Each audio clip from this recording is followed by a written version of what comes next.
all being here and for the incredibly warm welcome.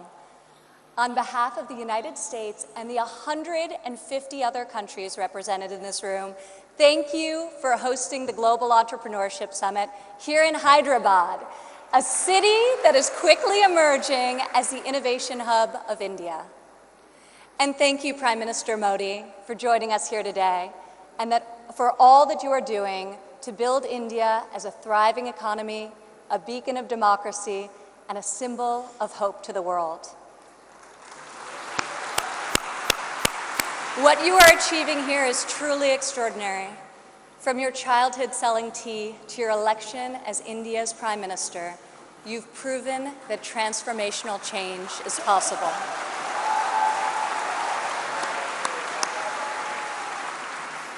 And now you are bringing that promise to hundreds of millions of people across your country. Thank you. To the people of India, I want to congratulate you as you celebrate the 70th anniversary of your independence. You are celebrating it as the world's largest democracies and one of the fastest growing economies on earth.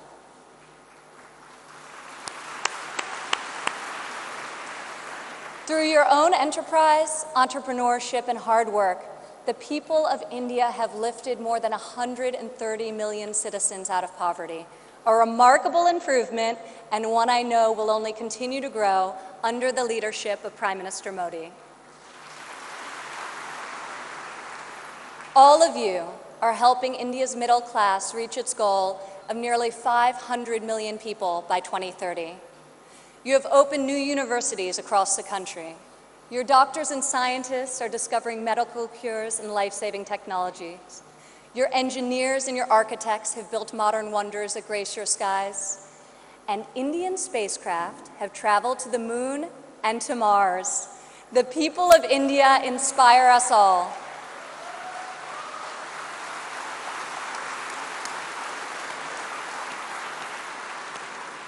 This is the first time India has hosted the Global Entrepreneurship Summit. It is a symbol of the strength and friendship between our two people and the growing economic and security partnership between our two nations. As President Trump said earlier this year, India has a true friend in the White House.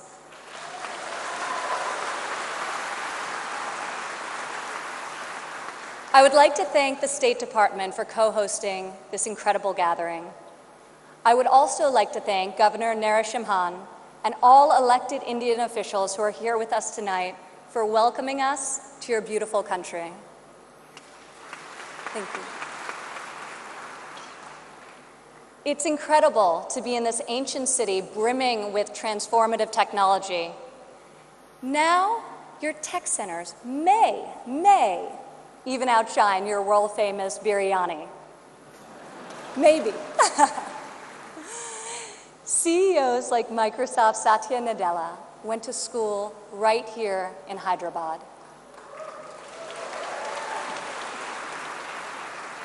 Just a few kilometers away, T-Hub's brand new facility is set to open next year and will become the largest incubator in Asia.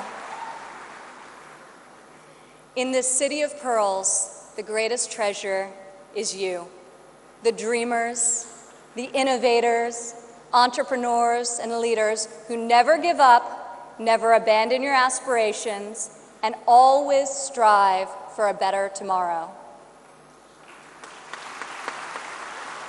Today, we come together to celebrate what is happening here in India, what is happening in the United States and all over the world. Entrepreneurs are revolutionizing our economies and improving our societies.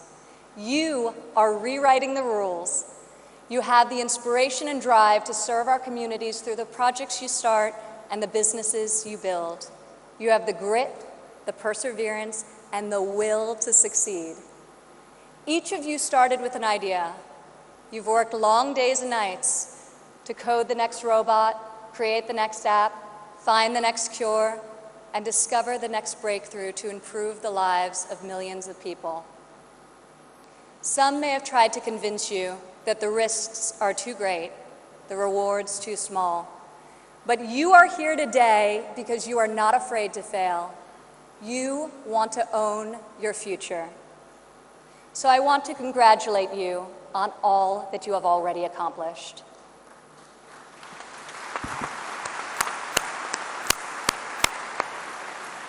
And I especially want to congratulate the women entrepreneurs here with us today.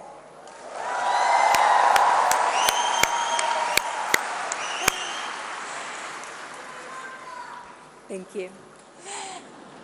This year's summit is focused on a theme that is key to our future: women first, prosperity for all. I'm proud to say that for the first time ever, women make up the majority of the 1,500 entrepreneurs selected to attend this summit. I see all of you out there. Only when women are empowered to thrive will our families, our economies, and our societies reach their fullest potential.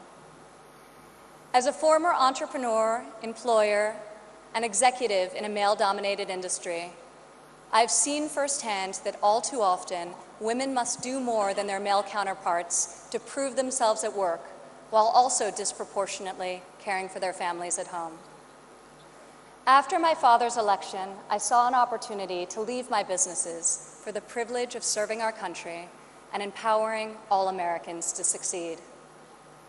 Our administration is advancing policies that enable women to pursue their careers and care for their families, policies that improve workforce development and skills training, and policies that lift government barriers and fuel entrepreneurship so that Americans can turn their dreams into their incredible legacies. In the last decade, women have made remarkable strides in starting new businesses. Globally, between 2014 and 2016, entrepreneurship activity amongst women has increased by 10%. In the United States, within the last decade, the number of women-owned firms has grown by 45%. Even more promising, minority women have started nearly 8 in 10 new woman-owned businesses.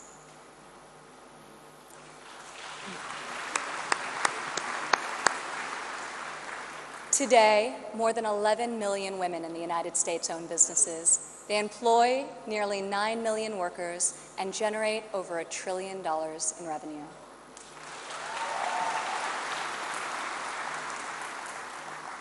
Many women become entrepreneurs and job creators out of necessity.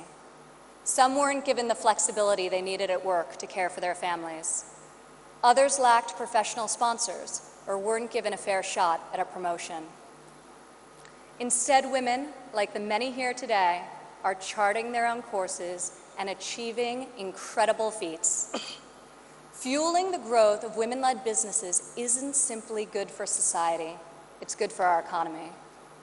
One study estimates that closing the gender entrepreneurship gap worldwide could grow our global GDP by as much as 2%. The woman in this room can lead the way in closing that gap and ushering in a new era of greater prosperity.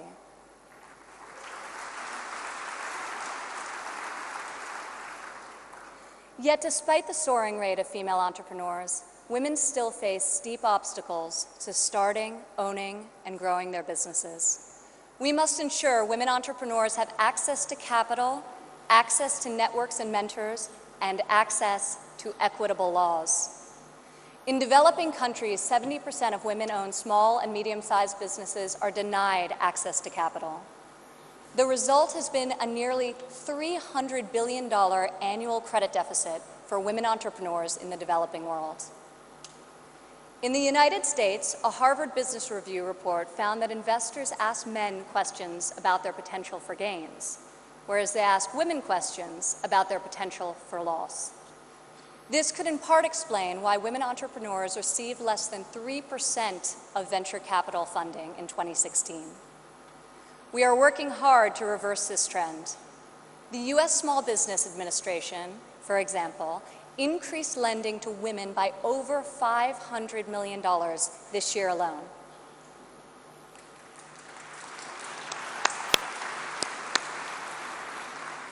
When it comes to networks and mentorship, roughly half of women in the United States say they have difficulty finding a mentor. Yet mentorship is critical to success, as each of you knows. Entrepreneurs need professional guidance to help them start and grow their business. In the United States, we are fostering mentorship through programs such as SCORE, a nationwide initiative where successful men and women coach those who want to become their own CEOs. And when it comes to equitable laws, while many developed and developing countries have made tremendous strides, there is still much work to be done. In some countries, women are not allowed to own property, travel freely, or work without the consent of their husbands. In even more countries, the cultural and family pressure is so great that women do not feel the freedom to work outside of the home. Our administration is striving to promote greater opportunity for women around the world, both through our domestic reforms and our international initiatives. This summer at the G20 conference, the United States was a founding member of a bold new initiative with the World Bank, the Women Entrepreneur Finance Initiative, also known as WEFI.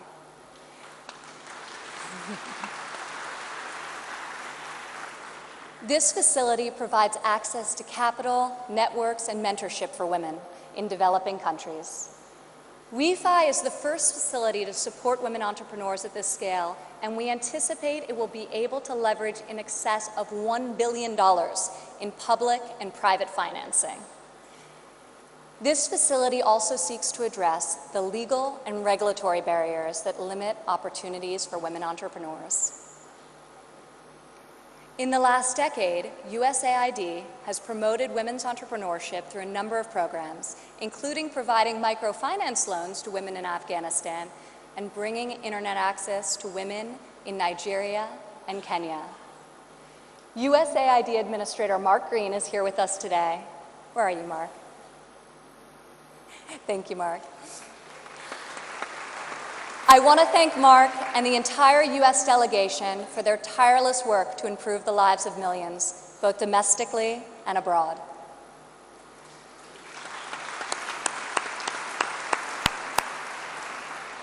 Further, as each and every one of you can attest, this summit is yet another powerful example of a U.S. initiative that connects entrepreneurs around the world with investors who believe in your mission and will champion your success. I want to thank the U.S. business leaders who have traveled all the way to Hyderabad for this inspiring event. I also want to congratulate the more than 350 American entrepreneurs who were selected to be with us here today to represent America's brightest talent.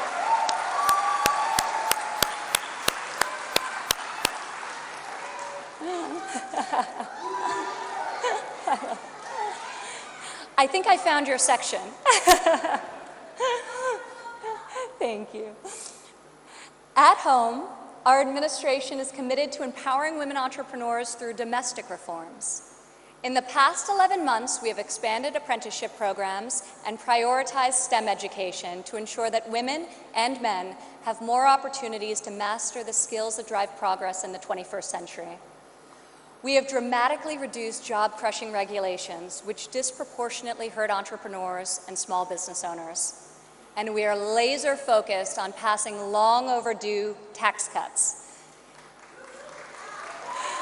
This will provide much-needed relief to working families and to businesses of all sizes. Also this year, for the first time ever, the President's budget included a proposal to establish a nationwide program for paid family leave. We are committed to supporting women and men who work both inside and outside of the home.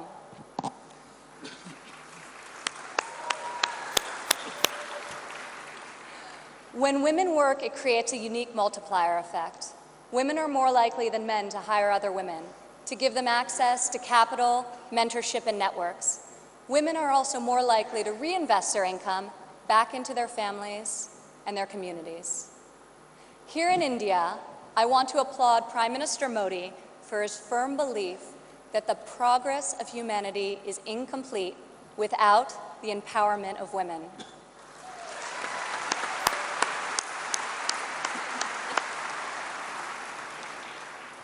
Just consider, if India closes the labor force gender gap by half, your economy could grow by over $150 billion in the next 3 years.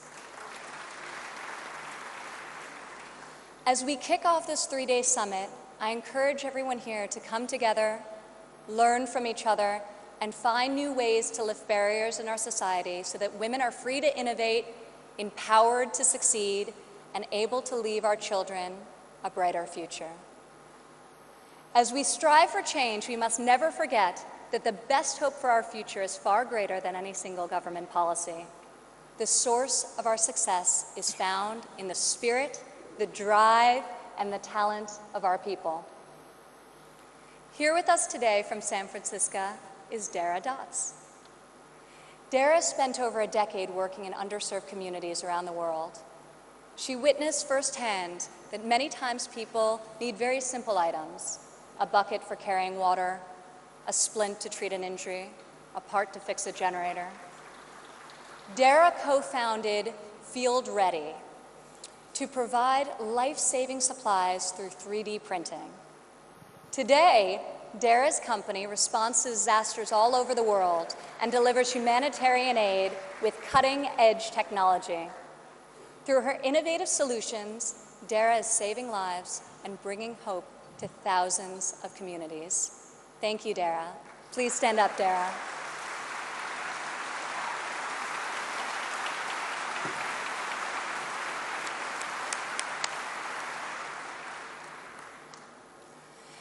Rajlakshmi Bhartakar joins us from Bangalore, India. When her son began having seizures at a young age, she decided to create her own solution to better monitor his health. Stand up.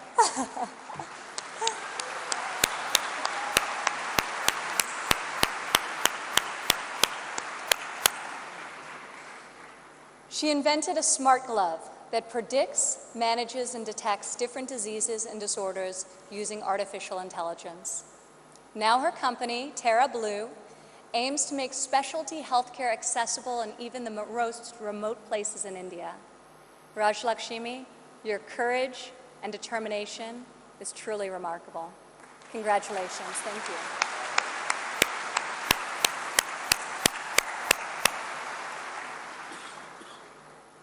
Also here with us today is Rayan Karmalova from Azerbaijan. Rayan, please stand up.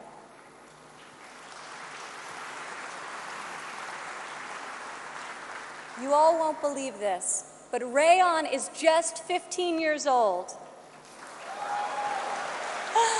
But that has not stopped her from founding a company that harvests energy from rainwater. Rayan has a powerful motto: light up one house at a time. Rayan, each home you light up is illuminating the world. We are inspired by your brilliance and your hard work. Thank you.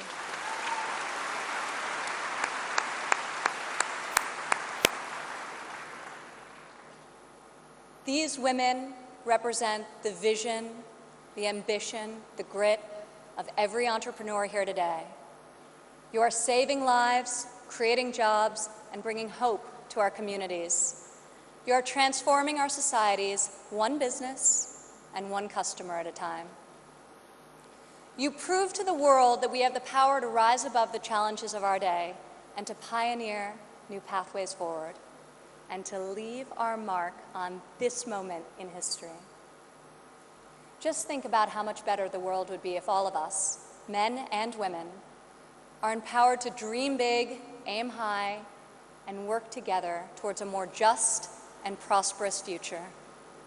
A future where mothers and fathers can work hard to build a better life for their families, where boys and girls can go to school, discover their talents, and pursue their ambitions, and where people of all nations can live and work together in dignity and in peace. This is the future we can, will, and must build together. And this is the promise of the visionaries gathered in this room today. Thank you.